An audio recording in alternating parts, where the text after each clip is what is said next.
I'm Colleen McEdwards at CNN Center. Let's recap the hour's top story for you.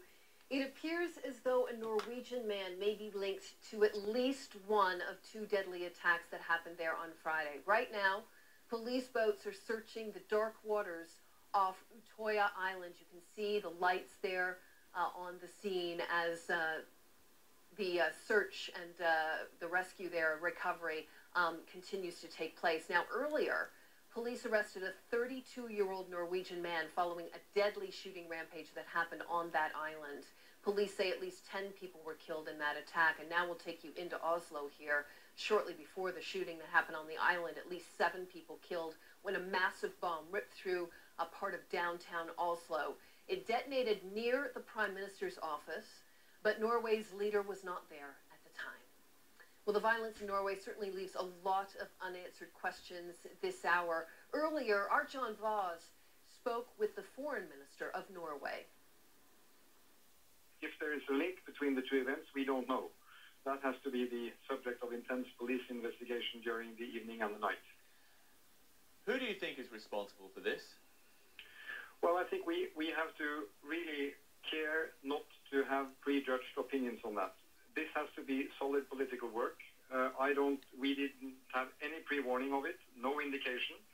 One person has been brought into custody. That's a good start for that investigation. And then we will have to wait, in fairness, to see what the investigation will bring. I think it's important not to jump to conclusions and let police do their solid work.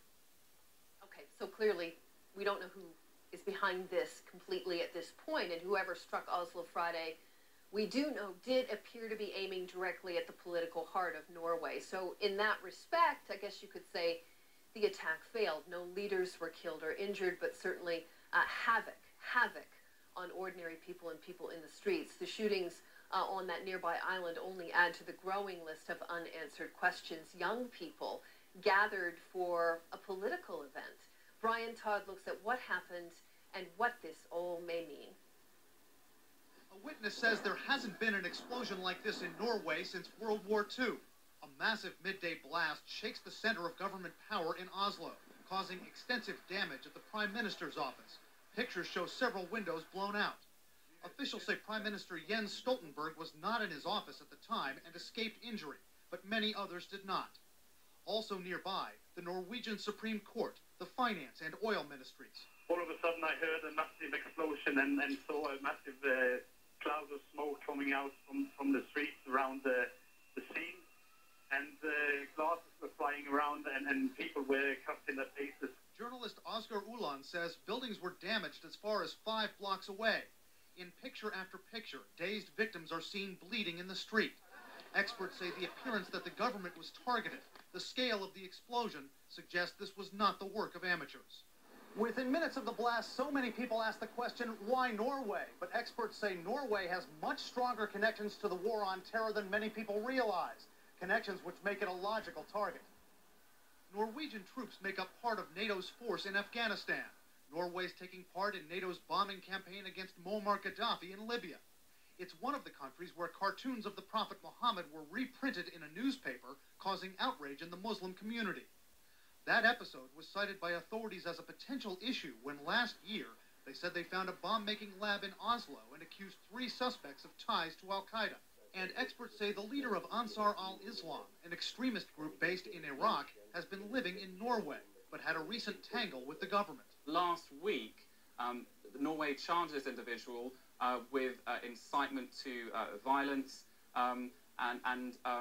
this is something that's now playing out, it will be playing out in Norwegian courts. But Paul Cruikshank and other experts caution there's no definitive link at the moment between this bombing and any of those situations. Meanwhile, a Norwegian official in Oslo tells CNN police are saying a shooting incident at a youth camp run by the ruling Labour Party is probably linked to the bombing. That incident occurred at an island in northern Norway. This official says police have reason to believe the 2 incidents are connected, but he wouldn't give details. Brian Todd, CNN, Washington. All right. Now, since Brian Todd filed that piece, that linkage has firmed up quite a bit with Norwegian officials saying that they do believe the 2 incidents are linked, and in fact, the Norwegian suspect they have in custody, they say closely matches the description of someone seen at the Oslo explosion earlier on in the day. Let's get more on this and what this all means, what it tells us, if anything. I want to bring in Fran Townsend now. She is CNN security contributor. She is a member of the CIA External Advisory Committee as well. She joins us from CNN in Washington. Fran, thank you so much for being here. I mean, the fact that there's this one person in custody who police say is Norwegian, does that tell us much at all?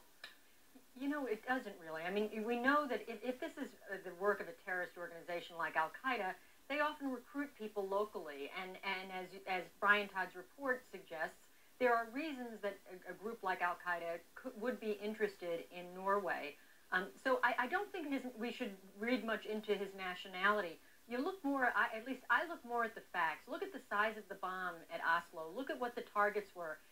We are hearing now that this bombing in Oslo is related to the shooting on the island. We're also hearing, at least rumors, not yet substantiated, that there was bomb-making material found also on the island. And the key question there, you know what, Fran, that's confirmed now. They found explosives on the island. So the real question is the bomb materials found on the island and what the explosive residue in Oslo, are they the same material? That will absolutely confirm the link between the two.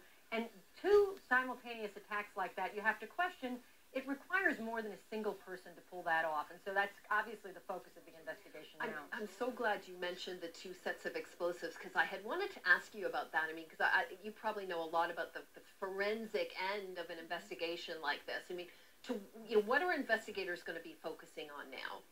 Well, first and foremost, they will look at the materials found at the